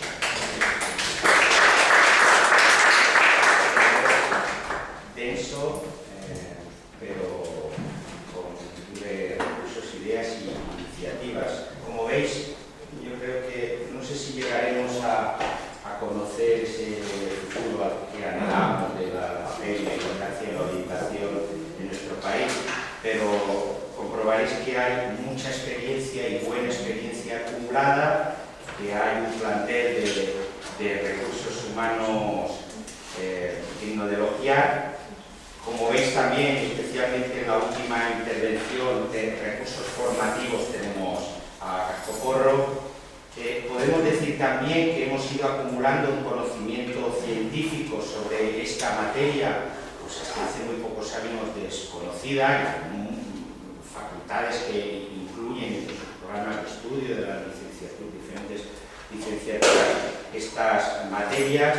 Y bueno, en un contexto también lo señalo como una fortaleza de cara a reivindicar la orientación. Contamos también con un sistema educativo y universitario que ha ido mejorando en sus itinerarios, en su flexibilidad, en sus pasarelas, en las alternativas que podemos presentar a nuestros estudiantes. Eso no evita hablar de debilidades y de carencias, y aquí se han señalado algunas que me gustaría subrayar. El hecho de que no contemos con todos los tiempos ni con todos los espacios para la orientación, pues lo ha señalado muy bien Pepe Ginés, por ejemplo, en los cursos de bachillerato, no deja de ser una pérdida, una batalla perdida, ¿no? Que en su día, con el cambio de la última normativa, pues adoptaron la mayoría de las comunidades autónomas. También pensamos como debilidad lo que ha señalado Pepe de Sevilla, esa falta de continuidad entre la orientación académica que se da al finalizar los bachilleratos y el inicio de los itinerarios universitarios, pues es también un gran inconveniente, que perdemos la continuidad que hemos ido sosteniendo a lo largo de, como habéis podido comprobar, a lo largo de la secundaria y los bachilleratos. Y me gustaría también anotar una tercera debilidad más, que tiene que ver con la formación inicial de los profesionales, la formación inicial de los orientadores. En particular sus competencias profesionales, pero también la formación inicial, las carencias en la formación inicial del profesorado, especialmente de secundario y ya de puestos también en el universitario, en el que funciones y competencias profesionales como el asesoramiento o la tutoría todavía le suenan un poquito a María, ha añadido a tacón. Por tanto, creo que no estaría de más subrayar las propuestas que se han realizado hoy aquí. Yo no sé muy bien si lo ideal será una ley más o si acaso un sistema, como hay sistemas, pues qué sé yo, de indicadores de evaluación, europeos, mundiales, españoles, y cada comunidad autónoma diseña los suyos propios. Pues algo parecido tiene que haber, que recoja en un sistema estatal de orientación académica y profesional, que esté regulado sin duda, que recoja la necesidad de preparar, adiestrar para la toma de decisiones en ese proceso que habéis explicado, las pautas para el tránsito, que aclaren bien los accesos a los estudios universitarios, que también contemplen las salidas, las ocupaciones profesionales a las que lleva cada una de las titulaciones. Nos obligamos todos los años a decirle a los chicos que una cosa es escoger carrera y otra es escoger profesión. Uno no estudia Derecho para ser abogado o médico para ejercer la medicina, porque puede acabar siendo visitante médico de una afamada un afamado laboratorio. Quiero deciros que, tal como lo tenemos ahora planteado, parece que echamos en falta ese sistema que ordene, que garantice y que ponga en común las prácticas de tantos y tantos departamentos de orientación y servicios de orientación universitaria. Creo que también habría que reivindicar el reconocimiento de la labor tutorial. Lo que pasa es que ese reconocimiento se tiene que sustanciar en una dedicación horaria en estas etapas educativas y en todos los regímenes de enseñanza, porque tan necesaria probablemente o de importancia será el bachillerato, la orientación académica, como pueden ser los centros integrados o los centros de personas adultas o en la de conservatorio o artísticas musicales, si me apuráis. Y contemplar también el reconocimiento de la acción tutorial en los planes de formación, como hemos dicho, del profesorado de secundaria especialmente. Pepe de Sevilla ha subrayado, y yo quiero volverlo a mencionar, la necesidad de esa coordinación de esfuerzos que garantice la continuidad entre las enseñanzas universitarias y las universitarias. Nos ha comentado algunas dificultades. El camino está abierto, faltará mucho por recorrer, pero creo que hay acercamientos interesantes que habrán de irse completando. Y por último, esta propuesta, que enlazaría mi última intervención, vincular más estrechamente la formación inicial de los profesionales de orientación, de los orientadores, por lo menos procurar menor distancia entre los contenidos que imparten las universidades, las diferentes licenciaturas, ahora grados, y las prácticas profesionales en centros, en servicios, en programas educativos que realizamos, tanto los practicums de carreras como psicopedagogía o como psicología, que viene a hacer sus practicum, como el practicum correspondiente al máster de secundaria. Y a este propósito quería brevemente dar a conocer, creo que sería esta la expresión correcta, dar a conocer lo que ha supuesto algunas reformas de los estudios universitarios en ese sentido. Os comentaba antes que en el 2005 empezó a sonarnos el nombre de Bolonia como una ciudad italiana, donde se debió firmar un pacto, un convenio, un acuerdo de plan entre miembros del Consejo Europeo y empezaron a saltar algunas chispas, sobre todo en las instituciones universitarias, que era donde afectaba este plan. Pero supuso también a la vez el pistoletazo de salida de una reforma que iba a remover lo que era el modelo universitario, y me atrevería a decir casi que medieval, para intentar homologarlo, acercarlo a otros modelos probablemente más anglosajones que de otro lado, pero claro que le daba la vuelta a toda la estructura universitaria que nosotros habíamos estudiado. Ya no solo afectó a las etapas, lo de los grados y las enseñanzas de posgrado, sino que todo aquello conllevó, voy a dejar al margen las resistencias.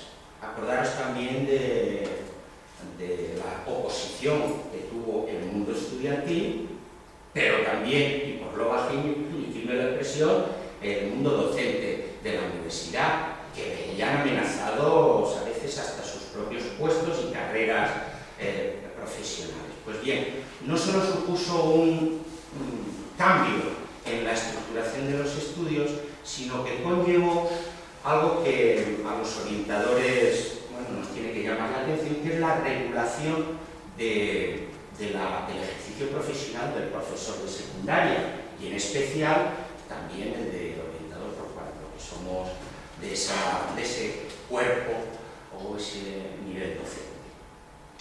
Hubo que esperar unos cuantos años porque las universidades se repartieron el pastel de los nuevos másters, que era la cualificación autorización oficial, la acreditación oficial para poder ejercer la profesión docente, y sustituir el viejo CAP por el nuevo máster del universo, perdonadme la broma, pues hizo crujir y rechinar alguna que otra.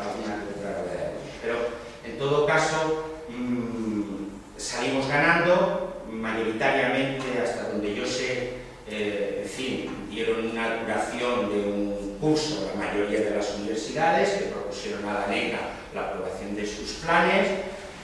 Todos andan prácticamente en el mismo número de de créditos para obtener la titulación correspondiente, pero, y es aquí un poco, quiero hacer hincapié, cuando sale inicialmente la estructura de este máster, no hace distingos entre un docente que da educación física, tecnología o alemán o chino, con el docente, mismo rango, mismo cuerpo profesional y tal, que claro, va a ejercer no dando clase o no tanto dando clase como ejerciendo las competencias de asesor, dinamizador, orientador, como tantos y tantos calificativos que esta tarde hemos escuchado. Hombre, alguien se debió dar cuenta que en aquel Real Decreto café para todos no era posible. Bien, que los orientadores, dijimos en Madrid, ni somos más ni somos más menos. Que los otros docentes, un profesor muy digno de geografía o de matemática. Pero claro que tenían que entender que las tareas y las competencias que nos comprometían no eran las mismas.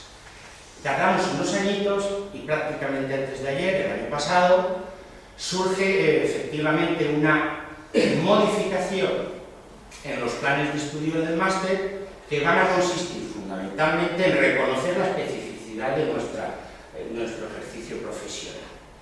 Lo van a reconocer, si querías caldo, te vas a tomar 2 tazas, porque incrementan más competencias, más específicas, además de las comunes, otras 4 o 5 competencias más, así como, y en esto yo tengo que aplaudirlo, detallan, desfiguran un poquito mejor las competencias a adquirir en el práctico, en las prácticas que tenemos que realizar. En la documentación que acompaña estas 4 palabras, pues vienen los cuadros comparativos ya conocidos de los módulos que llamaban genéricos, que esos siguen manteniéndose los mismos que el resto de compañeros, me parece que son los 12 garifantes, lo que se obtienen, los CTS.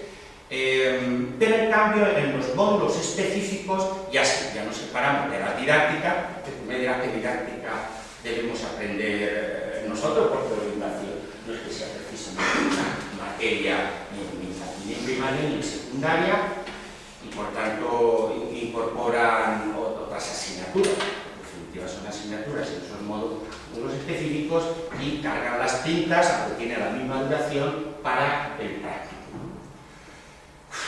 Siguiente obstáculo a remover, porque si bien esto ya se había advertido a las universidades que habían montado los másteres, que hombre, aunque no lo diga la ley, que menos que a la negra, que es la que se supone que es la que aprueba el plan de estudio, pues hágalo usted ver que los de educación física para sus cositas, pero los de orientación tenemos que adecuar el plan de estudios un poco a sus particularidades, ¿no?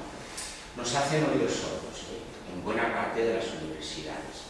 Y nosotros, RTR, en concreto os hablo de la Asociación Castellano-Leonesa de Psicología y Pedagogía, aprovechándonos del Real Decreto y de la reforma esta que os comentaba, el Real Decreto que ya contempla nuestras particularidades, como digo, pues la Universidad de Salamanca acoge la sugerencia de confeccionar al menos una guía para la realización de las prácticas en institutos y también para que dichas prácticas se puedan realizar en los equipos de orientación, porque hasta este año no se han podido, no tengo nada que ver, pero no se han podido colocar alumnos del máster de nuestra especialidad ni en equipos generales, ni en específicos, ni de nada. Eso conlleva problemas, porque está el tema del seguro de los desplazamientos, cuando nosotros mal que bien estamos en nuestro departamento de instituto de secundaria y algún detalle y algún freco más. Pero básicamente el ver que ha habido una actitud receptiva y el poder acoger en su guía, es una guía que tiene la Universidad de Salamanca de 155 folios, ¿de acuerdo? El poder incluir un anexo exclusivo que sirva a los compañeros orientadores para saber qué hace con los alumnos que demanda la universidad, pues es ya todo un avance. Nos queda resolver las prácticas y esa guía para realizarlas en equipos de orientación, y nos queda también, pero ya he visto el borrador y por tanto no se puede implantar este curso, será el año que viene, con arreglo a la norma que viene desde el año 2011, establecer los módulos específicos como Dios manda, como viene en normativa. Ya Esperanza, ya está todo. Sí, ya está viendo. Este año ya nos ha implantado. Ya sabes por qué tanto cambio de ministerio, esto nos hace tener lo peor, ¿no? Lo peor es trabajar en la CIA, ¿no? Hacer todo un gran diseño con los estudios. No, ahora no. Pues estamos con esa En todo caso, esos son los pasos que se han ido logrando, y quien tenga interés por saber, bueno, por lo general, estos prácticos que tienen no sé cuántos realizantes y que duran casi 2 meses de permanencia del alumno, no asistiendo prácticamente a las clases, sino desde 8:30 hasta las 2:30 haciendo su trabajo de prácticas en los institutos. Claro, no pueden ser meros acompañantes o sombras del orientador tantos días. Básicamente tienen una primera fase de observación, nosotros le hemos llamado también conocimiento de múltiples aspectos. Si tenéis interés, pues le echéis un vistazo al documento. Y hay una segunda parte de intervención, el práctico que denominamos de intervención, pero también de planificación. Los chicos llegan con que el Luis es que solo lo han visto metido en un maletín. Bueno, pues aquí tienen oportunidad en la primera fase de observar y de conocer, y en la segunda fase, hasta, salvando las precauciones que haya que salvar, practicando. Las tutorías saben cómo se desarrollan, pero se echan al ruedo, les dejamos material en las clases para que ellos también dirijan, junto con tutores, pues algunas sesiones previamente seleccionadas. En definitiva, lo que se pretende es acercar la formación de los futuros, de los que dentro de 4 días, creo que sea 4 y no 6, me van a sustituir cuando me jubile, y también que lleguen con mayor acero. Porque la verdad que desde 21 años, lo mismo que yo, que te dio la cuenta, entramos con un temario de 75, 68, no me acuerdo, casi 70 temas. Por cierto, que hemos intentado modificar los temarios, ¿os acordáis? De acceso a la especialidad, pero se ha quedado una buena borraja. Y la verdad, de cuando estudiamos aquellas licenciaturas en psicología o filosofía y letras que hice yo, imagínate, hasta nuestros días ha tenido que avanzar mucho el conocimiento y la ciencia, ¿no? En estos aspectos. Y pensar que nos van a revelar dos gente caras muy jovencitas, que nos vais a revelar, a relevar gente con mejor preparación que la que podemos tener nosotros, no debería nada. Dejo también, solo para el documento, una controversia que se ha suscitado incluso en la propia Confederación de Organizaciones Profesionales de Orientadores. Primero, por si alguien tiene interés, con lo del Plan Bolonia se planteó la supervivencia de determinadas titulaciones, entre ellas psicopedagogía, ¿vale? Más o menos lo tenemos medio resuelto, vamos, no nosotros, sino la normativa. ¿Qué es lo que dice? Que no hay un catálogo cerrado de 145 carreras y titulaciones, todos iguales, la Monte Sevilla o la Monte Bilbao, sino que cada universidad puede hacer incluso propuestas de la denominación del grado. Por tanto, las universidades sabrán si quieren ofertar un grado de psicopedagogía o de psicoparapsicología, ¿de acuerdo? Segunda controversia, como sabéis, el acceso a la profesión. Regularlo está claro, el máster del universo, en la especialidad correspondiente. ¿Para qué?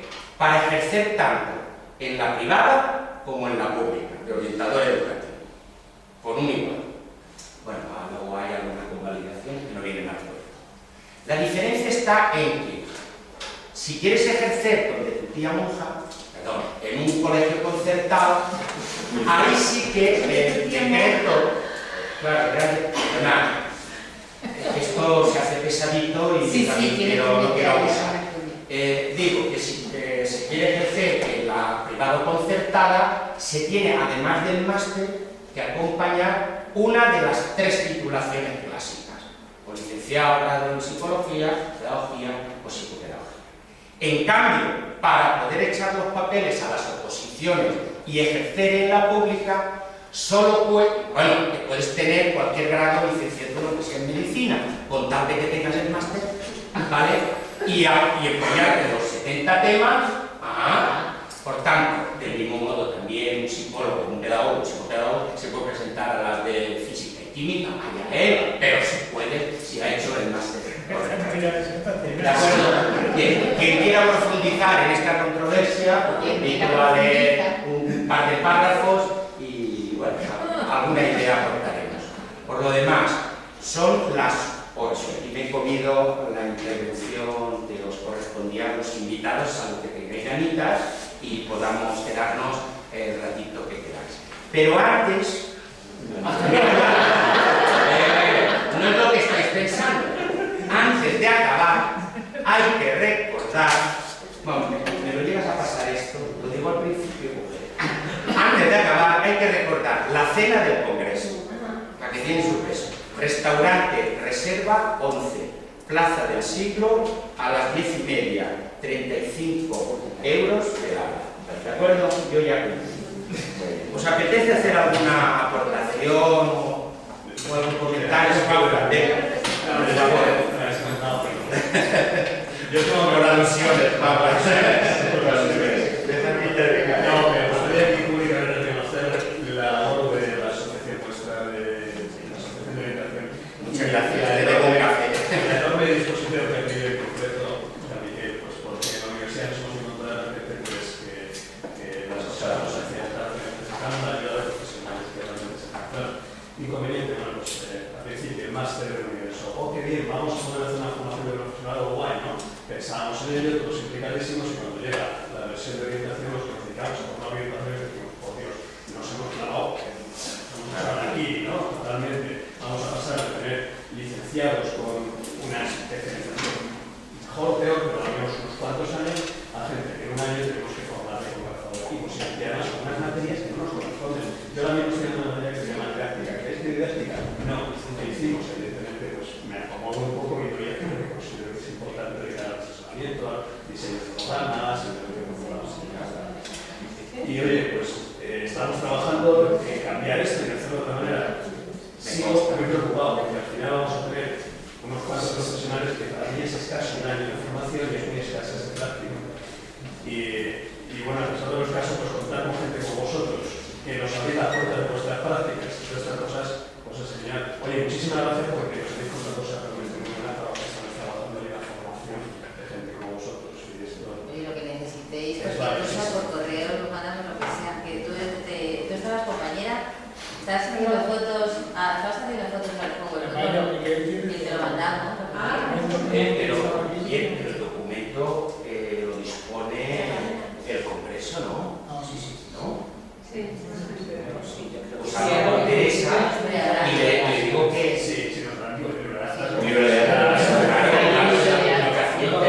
han hablado de publicación. Siempre una publicación en CD. Yo quería hacer nada más que un breve aporte. Bueno, yo soy de Argentina. ¿Quién lo diría oyéndote hablar? ¿Quién lo diría oyéndote hablar? Universidad Nacional del Nordeste, y yo creo que es un desafío de toda mi vida. Trabajé en primer año, soy química, mi formación de grado, pero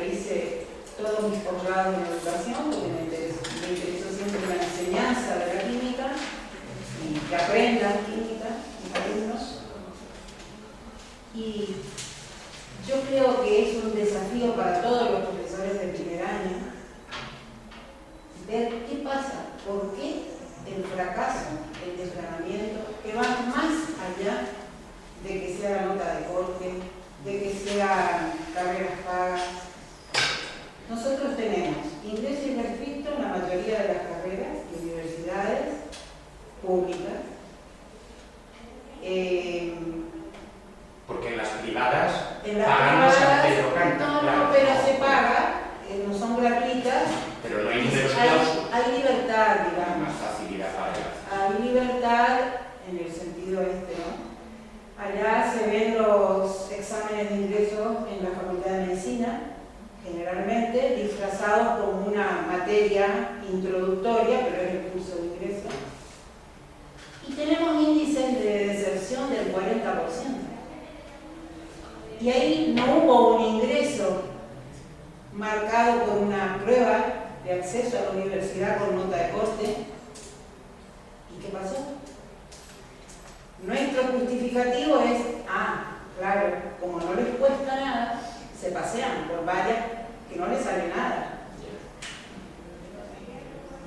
O sea, siempre se encuentra la explicación acorde a la realidad. Pero la realidad es que con nota de corte, sin nota de corte, pagando matrícula, sin pagar matrícula, están en el 40 y 50%. Desafortunadas. Claro. Pero yo creo, añadiendo una cosa a lo que tú estás diciendo, ese planteamiento lo estaba haciendo yo cuando estaba escuchando a los compañeros. Y yo creo que una de las cuestiones que yo soy orientadora, fíjate lo que os voy a decir a todos, que no llegamos a profundizar en un concepto que María Luisa ha tocado, María Luisa, una de las ponentes de la mesa redonda de esta tarde, y que otros también hablaron, ¿no? El concepto de orientar para la vida. No llegamos a profundizar ahí, realmente, ¿no? Y fíjate, yo lo digo como orientadora. Muchas veces la dinámica de orientación, mi práctica como orientadora se ha condicionado mucho por el marco institucional donde me encuentro, que a veces profundizar en unos valores, en un asesoramiento profundo, en un más allá de lo únicamente establecido, llega a tomar decisiones de los chavales que llegan a la universidad y se equivocan, ¿no? Y yo creo que ese es un punto, el concepto de orientar para la vida, de orientar a lo largo de la vida, ¿no? Deberíamos profundizar ahí, porque sí, teóricamente es muy bonito, pero en nuestros marcos institucionales, en nuestras prácticas diarias, ¿cómo llegamos a hacerlo? Tenemos a la ministra. Yo creo que lo están echando. Muchas gracias. Muchas gracias.